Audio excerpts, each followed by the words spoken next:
Hey, welcome HDC. So glad to have you joining us as we have another edition of us getting to know our missionaries that we support. And so joining with me today, I have the Hoyt family.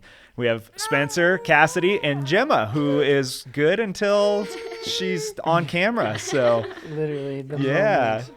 But no, so the Hoyts are actually part of Mexico Caravan Ministries down in Tijuana, Mexico, and it's great to have you guys here joining us. And I know Gemma's gonna want to run and go play here really soon. I feel like maybe we It's should. so good, I love it. But no, just wanted to at least get you on camera so people could see your face, Cassidy, and Gemma too. But we totally understand if you're gonna go and play on a playground because that's going to be more entertaining for Gemma right now. All right. Well, Cassidy and Gemma are now playing in the playground. Much happier. Yes, definitely much happier. So, well, Spencer, I want to have our folks get to know you a little bit better. And so kind of give us a little bit of your background. How did you grow up? Where did things start? And I guess even more importantly with our discussion this morning, what kind of drove you towards missions and how did you end up there? Yeah, all good things. So, I grew up in a Christian home my entire life, and my family started out in California and ended up moving out to Iowa, and got rooted in a church there, and so that's where I've grew up more so was in Iowa, and when I was in high school, my church came down for the very first time to Caravan. I was probably a sophomore, and I was on our church's first trip there, and that kind of started me into this whole world of missions. What is it?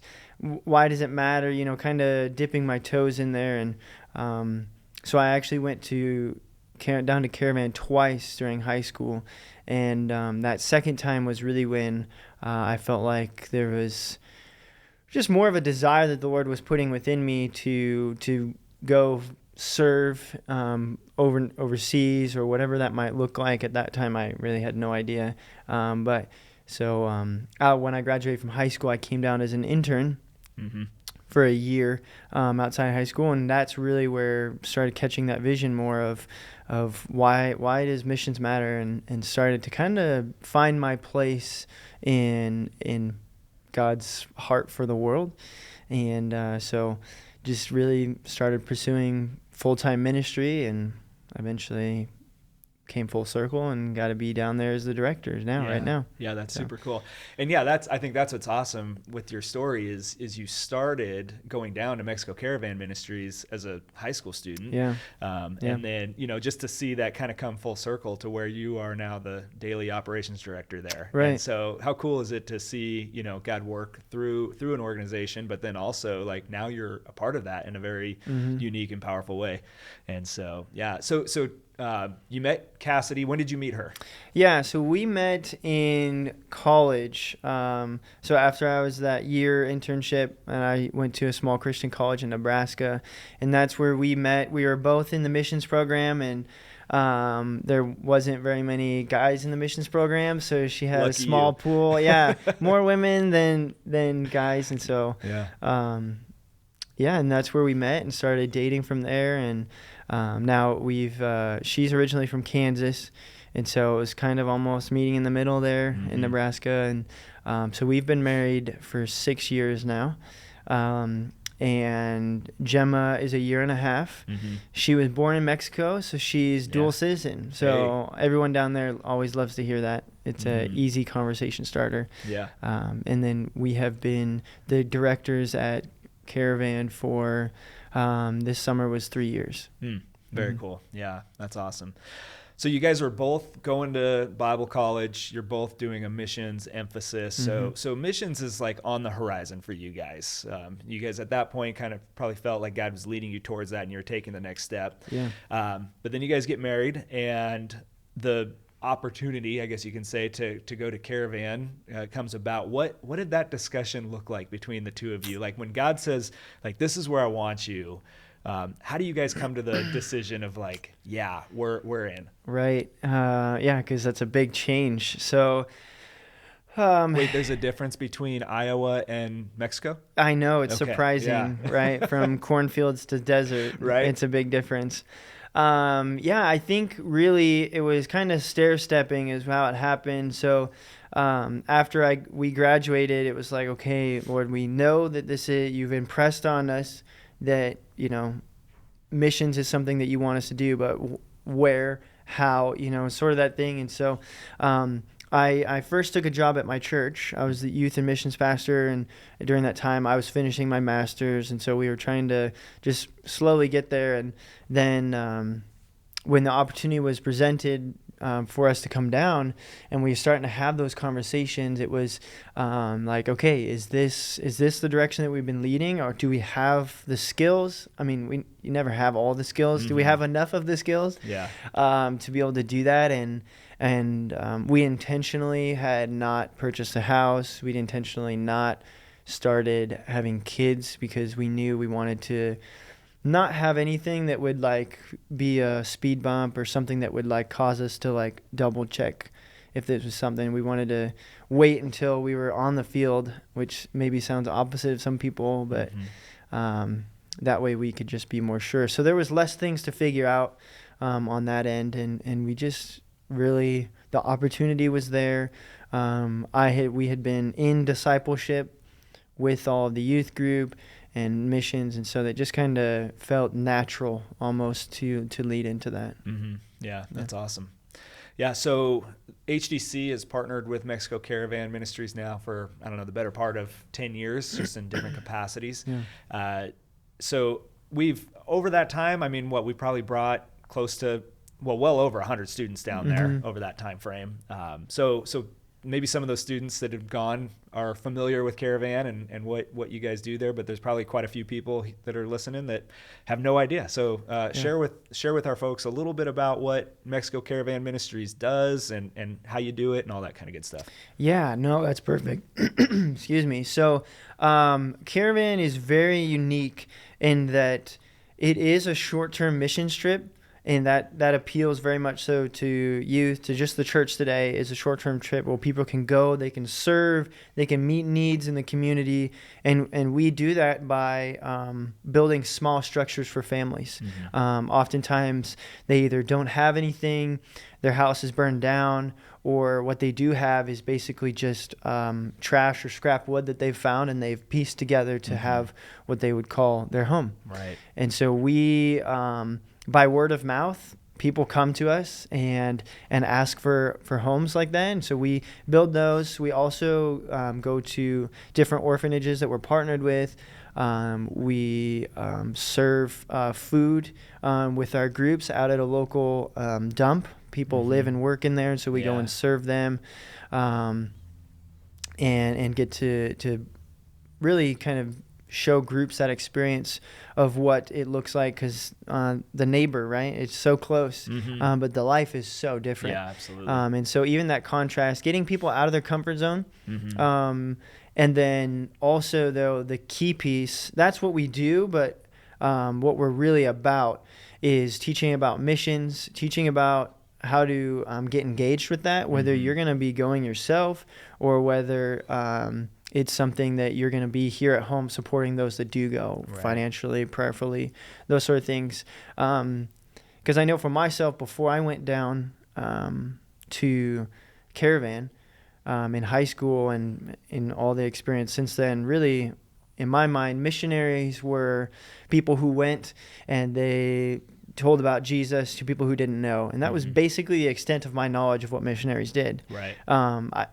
I mean, they went because people didn't know about Jesus, but like anything more than that, I had no concept about. So Caravan really helps to kind of fill that void of knowledge in. And our hope is to mobilize the church and people to care about the rest of the world that the Lord still cares about, the 2.5 billion people, the 3,100 language groups that have zero access to the Bible. To church, to anything. And so that's kind of what we do. And yeah, we've had, like you said, I mean, I think your estimate is pretty low considering a lot of times you bring 50 to 60 kids in one go. So you're in the hundreds, yeah, probably easily. I was going to say, I remember one year we brought literally 100 people Yeah. in one shot, and I'll never do that again. Yeah. No, it's a lot. It's a lot of work, but yeah, and we've had interns from your guys' church before, Xavier, and so he's now pursuing the steps to go in that. So, you know, the impact that it's had on your church is really cool, and getting to know just all of your leaders and pastors that have come down is encouraging for us too. Getting to know people that have a heart for the next generation, for young adults to go. Yeah, absolutely. Yeah, and you even saying that, you know, what's cool is we've been talking about here just what it would look like even to start bringing down teams of not just students, but, you know, young adults, or even groups of, you know, we have growth groups that meet here, you know, and saying, hey, here's a growth group of adults, like they can go do a serve project. Because I mean, granted, traffic changes things, but Sure. in 3 hours with no traffic, you're there, and in a completely different culture, a totally different world, and being able to serve the Lord in that capacity. But then not only that, again, I think the thing that we've appreciated about Mexico Caravan Ministries here is just the fact that you guys put that emphasis on teaching. You want the people that come through Caravan to understand God's heart for the lost across the world. And so what that looks like, how to get involved in that. And, you know, there's probably some folks that are listening or watching this right now that are like, yeah, I'm in my 50s. I don't see myself packing up and heading to, you know, some jungle on the other side of the world right now. Sure. But, you know, at the same time, like for those of us that maybe we can't just pack up and do that, we can definitely get involved and support those that do. And so I love that emphasis that you guys put on that. So often we've done different missions trips and, you know, short-term missions trips and whatnot. And the emphasis is just on just building the home, you know, or just getting water or food to people, and sometimes that's a miss. You know, obviously it's a felt need, and as a church we should be able to jump in and help with those. But you know, that's not the point. That's not missions, right? Missions is actually getting the gospel to unreached people groups, and so that's what we're trying to do here, and that's what we love about you guys, how you equip young adults, essentially, especially those that come in as interns to launch and do that. So yeah, and I think the other thing that's been really cool is, I mean, we've taken quite a few students down there over the years. Again, quite a few of those students went back down as interns after they graduated high school and whatnot, and then some of those folks from HDC are now taking the next steps to going into the mission field. But I just think of the interns that you get from all over, not just even the U.S., but even in Canada too, right? Like you got a lot of churches that come down from Canada, and but yeah, just I don't know if this is even the right word to use, the success rate that we see where these young adults are coming down as interns and then going, oh yeah, this is what God has for me. And it's just super cool to see that. So one of the questions that I always like to ask as I'm kind of interviewing different missionaries and whatnot is, you know, if somebody's watching this right now and they're like, man, I don't know what the next step is. I know God calls us to be missional. I know God wants to see his word go out to unreached people groups, but I don't even know where to start. Yeah. What kind of encouragement would you give to somebody with that? I think my first encouragement would be to talk to your church leadership. I think the more people that you can get involved in praying for you, the more people that you can get involved in giving you advice in that, the more likely it isn't just to be a flash in the pan, something that you feel in the moment, but that fades as you get back into your life, or you get bogged down with the struggles, all the things that's totally natural. But the more that you can get people walking alongside you in that, the more likely it is that you can follow through with what you're feeling led by the Lord to do. Because if you try to go it alone, it's so much easier to get distracted, to get pushed one way or another. And so, you know, we've seen that with some interns too, you know, the same thing. They have the fire, but they don't bring people alongside to do that. So, you know, just going to the leadership here at HDC and well, I guess that would be you, wouldn't it? Yeah. So coming to you and just being like, hey, Kyle, like, this is something that I'm not really sure what to do about. But like, this is how I'm feeling, and then start walking from there. And maybe, you know, through conversation, you decide, hey, actually it's this route, or frontline missions is what I am. But I think what you said, even though just a second ago, is super key, is that you said people who are in their 50s and they're like thinking like, okay, I can't go, but what can I do? But I think we get caught up in only thinking of missions as the frontline people who are giving the gospel, which obviously that's what we need. But there's countless people that have to be behind the scenes to get that person to the field. There's accountants, there's software engineers, there's data people, there's social media people, there's all of these different things that come into it, that like skills that God has gifted to you as an adult can be used. Maintenance, right? Planes that fly missionaries places, boats. I was just talking to somebody, a missionary the other day, talking about how huge of a need it is for people to do that, but how hard of an ask it is for them to be. You're a mechanic with a well-paying job, or an accountant with a well-paying job, and now you're going to shift to doing a full-time ministry. But it's a huge need, and so if that's a skill and you're feeling led by the Lord, man, He can use that in missions, whatever. Yeah, absolutely. Yeah, it's a good point, because I know for me, like for the longest time, a missionary was the rough and tough, like outdoorsy type that I'm going to go like live in a jungle and be eaten alive by mosquitoes and, all that kind of stuff. But the more I've been around missionaries, the more I've realized that like, no, God uses so many different skills in the world, especially now. It's pretty incredible how, even in terms of Bible translation and things like that, we support another missionary couple here that he's a software engineer, and he writes code for developing Bible translations with Wycliffe, and he never in a million years, and they are as far away from like outdoorsy jungle type people. But they, he sits in an office in Thailand and translates, helps with Bible translations and stuff. It's pretty incredible how God is utilizing the skills that we have today to get his word across the globe. So it's pretty cool. So one other question for you. Well, maybe I got a couple more for you, but so Mexico Caravan Ministries, you guys are running. What are some of the things that our folks can be praying about? Like maybe some of the needs you guys have as an organization, things like that. Yeah, I got a couple that come to mind. The first and the main one that we've kind of been searching for a while is more people for our team. So right now it's Cassidy and I. We run the day-to-day operations. That's everything, ordering wood. We're running the office, discipling interns, organizing groups. So all of that is and raising Gemma, right? And so, as she grows older, she's taking more time. It's not an announcement, but in the future, if we have another kid, and so the amount of work that grows, and so we're really looking for that team to expand. We have another couple who were previously in our position that are taking a different part in the ministry, but we really need someone in the office, especially an office administrator, a bookkeeper, something along those lines, someone that can really be in the office. And we've been looking for 2 years almost, and so we're kind of trying to shift our model on what that looks like.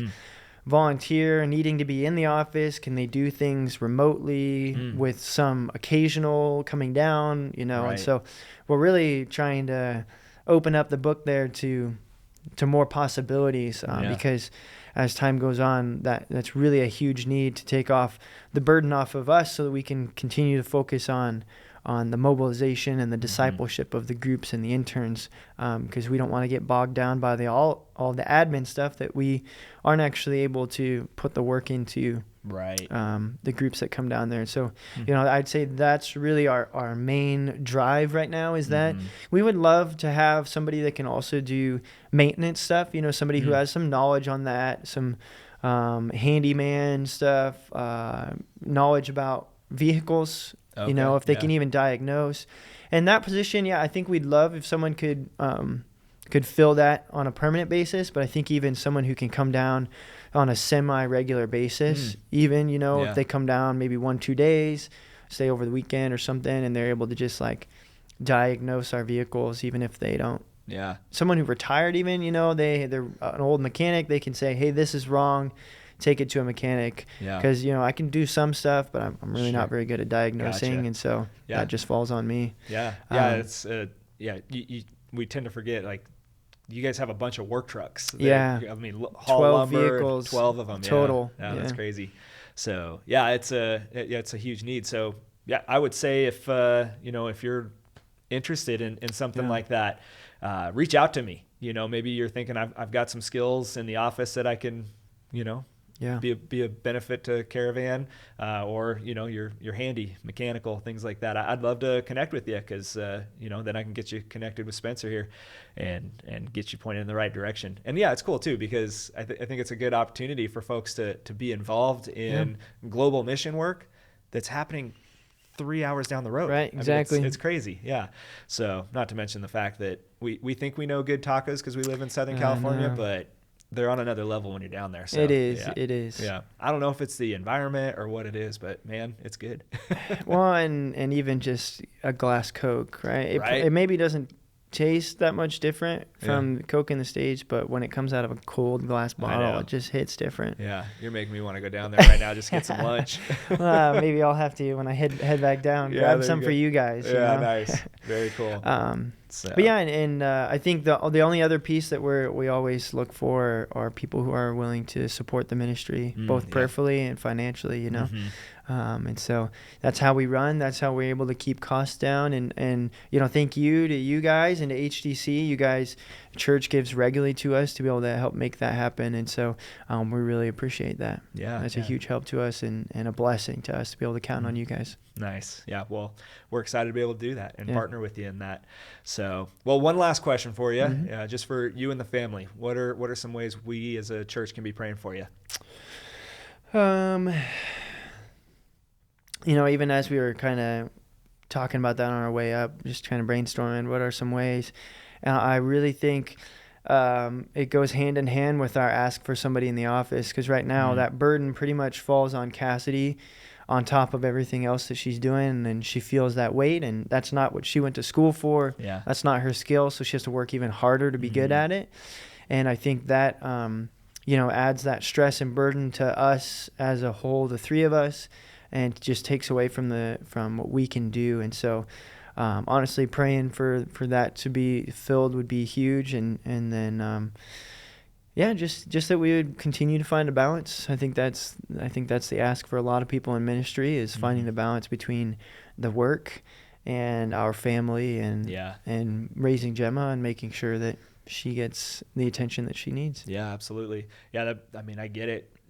I raise kids while doing ministry too. Yeah. But here's the difference. Like, I came and worked at a church, but then I would go home. Like, you live where you do ministry. And so, it's probably hard to, flip off the switch of doing work in ministry and then being a dad, being a husband, things like that. So it is. I get it. That's got to be a challenge for sure. Just in the challenge, just on top of the challenges of doing ministry. Right. I think a lot of folks don't quite understand that sometimes. But especially, again, I sit here and I go, oh yeah, there's challenges in ministry, but I'm also doing that within my own cultural context. Sure. You're not doing that in your own cultural context, even though you've spent some good time in Mexico and your Spanish is really good. Yeah. Whenever I'm down there, I'm always, making him do all the talking for me. So you can order tacos. Don't sell yourself short. I can definitely order some tacos. The important thing. Yeah, that's right. Yeah. But, if it's a matter of am I allowed to park here or not, and we got to talk to a security guard, I'm sending you. Yeah. So, no, it's good, but no, that's great. I appreciate you being here and even having Cassie and Gemma here just for a minute, so that our folks can see them and have a face for who we're praying for. Is huge. And so again, if you want to get more information about the Hoyts, more information about Mexico Caravan Ministries, I'm always here and available to you. You can call me here at the church office. You can shoot me an email, whatever works for you. And I'd love to get you more information about HDC and the missions that we support. So again, thank you guys for coming up and being a part of this. Yeah, absolutely. And we're going to be praying for you. Again, we don't ever like to say that with like an empty promise. We want to actually be praying for our missionaries. And so now the Hoyts, and where they're at, what they're doing. What is a challenge for them, and what is a blessing to them. them. So be in prayer for them. And again, thank you for joining us, and look forward to having another edition here in the next few weeks with different missionaries that you'll be able to get to know. So have a great day.